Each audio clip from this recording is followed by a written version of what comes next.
রক্তগুলো কার? এই যে ছুরি মারছে আমাকে ডাকাইতে, আমি সেটা বারবারই বলতেছি। এই যে এখনো আমার রক্ত পড়তেছে, আমার ব্যথায় থাকতে পারতেছি না আমি। আমার পুরো লুঙ্গি টুঙ্গি বরবাদ হয়ে গেছে। আপনাকে জনতা আটক করে নেই? না আটক করে নেই অবস্থায়?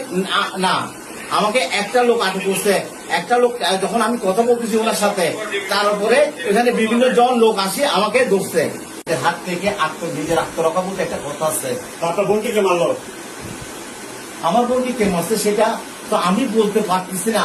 আমি তো ওইখানে উপস্থিত ছিলাম না। আমি যদি উপস্থিত থাকতাম তাহলে আমি বলতে পারতাম যে আমি মারছি বা কে মারছে সেটা আমি দেখছি।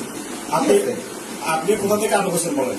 বুঝলেন? আপনি কোথা থেকে আটক হয়েছেন? আমি আটক হয়েছি যে আমি আপনাকে বলি, এটা জায়গাটার নাম কি আমি নিজেও তো আসলে জানি না।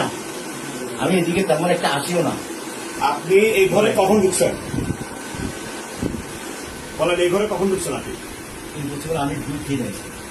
আপনাকে ঘর থেকে সবাই পাইছে কোথায়? এখন পাইছে কোথায়? আপনাকে কোথা থেকে আটক করছে সবাই? আমাকে আটক করছে যে ওই ওদিক থেকে, হাসান তার মাদারের ওইখান থেকে।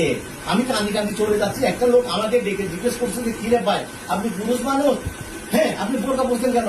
আমি ওনাকে বলছি যে আমি ডাকাতের হাত থেকে আত্মরক্ষার জন্য আমি বোরকাটা পরছি। আমি কে দেখেন, ওনাদেরকে মুখটা খুলে আমি দেখাইছি এবং আমি আমার মেয়ের মতোই দেখি এখানে আসি। সেই জায়গায় যদি এই অপবাদটা আমার কাছে আসে স্যার, আমি মরে যাওয়ার ভালো হলো। ফাঁসি দেখান। তাহলে আপনি খুন করেন নাই? না, ইম্পসিবল, আমি খুন করি নাই। আপনি বোরকা করে কেন আসছেন?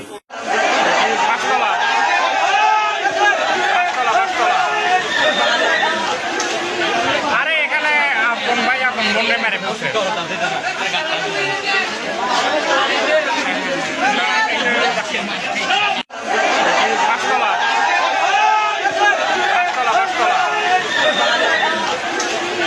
আরে এখানে আপন ভাই আপন বোনরে মেরে বসে